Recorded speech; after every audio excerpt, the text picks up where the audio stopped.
تحمد وأحق أنت أن تعبد وأنت على كل شيء قدير.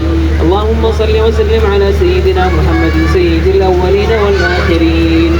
اللهم اهدنا فيمن هديت وعافنا فيمن عافيت. اللهم إنا نسألك رضاك والجنة ونعوذ بك من سخطك ومن النار.